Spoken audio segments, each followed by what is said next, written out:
السلام علیکم ورحمۃ اللہ وبرکاتہ۔ امید ہے کہ سب خیر و عافیت کے ساتھ ہوں گے۔ آج جو میرے ساتھ اس وقت جو میرے ساتھ سفر پہ تھے، ان کا نام فہد ہے اور یہ المملکہ عربیہ سعودیہ ریاض سے جو ہے وہ ان کا تعلق ہے۔ تو یہ قرآن کریم کا ایک قصہ مجھے سنا رہے تھے کہ کیسے قرآن پاک جو ہے وہ پڑھنے سے کھوئی ہوئی چیزیں مل جاتی ہیں، اور یہ ہماری سب سے بڑی جو ہیلپ سمجھ لیں کہ یہ ہیلپر ہے۔ قرآن جو ہے وہ بہت بڑا ہیلپر ہے ہمارے لیے، ہماری زندگی کے لیے، ہمارے لائف کے لیے۔ تو یہ قصہ آپ کو سناتے ہیں، پھر اس کی ٹرانسلیٹ جو ہے میں آپ کے ساتھ شیئر کرتا ہوں۔ أهلا وسهلا، السلام عليكم ورحمة الله وبركاته. أنا فهد.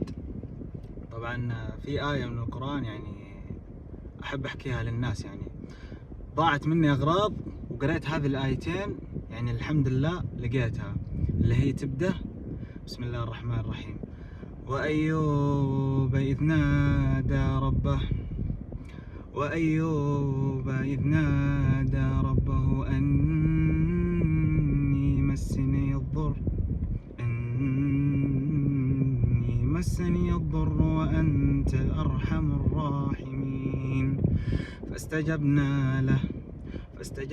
له فكشفنا ما به من ضر وآتيناه أهله ومثلهم معهم رحمة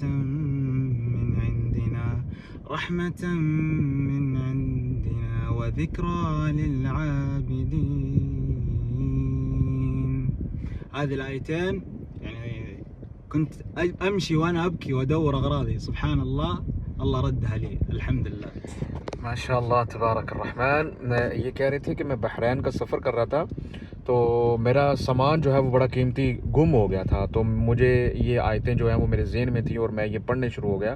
تو ان آیتوں کو پڑھنے کے ساتھ ہی جو میرا گما ہوا، جو کھویا ہوا سامان تھا، وہ مجھے واپس جو ہے وہ مل گیا۔ کیونکہ یہاں پہ میٹرو بس ہے نا، تو میٹرو سے لوگ آتے جاتے ہیں، سفر وغیرہ کرتے ہیں، کچھ چیزیں بھول جاتے ہیں، لیکن ماشاءاللہ ان کا نصیب کہ ان کو بس قرآن پاک کے ساتھ لگن، قرآن پاک کا ماشاءاللہ بہت اچھا یہ تلفظ جانتے ہیں، پڑھتے ہیں۔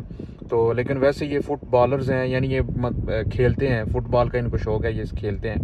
تو اس کے ساتھ جو ہے ان کو قرآن پاک کے ساتھ یہ لگن اور پیار اور محبت، اس کی وجہ سے انہوں نے یہ قرآن پاک کی آیات پڑھی، تو آج ان کو جو ہے وہ ان کا گما ہوا سامان جو ہے وہ مل گیا۔ تو میں اس لیے آپ کے ساتھ یہ چیز شیئر کر رہا تھا کہ اگر آپ کو بھی قرآن کے ساتھ لگن ہو جائے، پیار ہو جائے، تو قرآن اس طرح آپ پڑھنا شروع کر دیں، تو آپ کے بہت سارے معاملات جو ہیں وہ قرآن پڑھنے کی وجہ سے جو ہیں وہ حل ہو سکتے ہیں۔ تو قرآن جو ہے یہ از اے ہیلپر جو ہے نا، یہ آف دی لائف، یہ زندگی کے لیے جو ہے یہ بہت بڑا جو ہے وہ مددگار ہے قرآن پاک جو ہے۔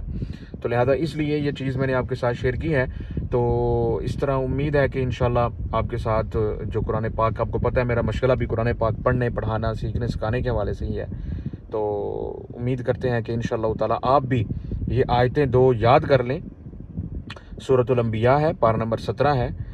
تو یہ بالکل اینڈ پہ جہاں پہ سورۃ الانبیاء ختم ہوتی ہے، وہاں پہ بالکل قریب وَأَيُّوبَ إِذْ نَادَىٰ رَبَّهُ أَنِّي مَسَّنِيَ الضُّرُّ وَأَنتَ أَرْحَمُ الرَّاحِمِينَ۔ تو یہ آیتیں آپ دو یاد کر لیں، پڑھیں گے تو انشاءاللہ تعالیٰ آپ کی بھی جو ہے وہ بہت سارے مشاکل جو ہیں وہ حل ہو جائیں گے، اور گمی چیزیں جو ہے وہ مل جائیں گی۔ مع السلامہ۔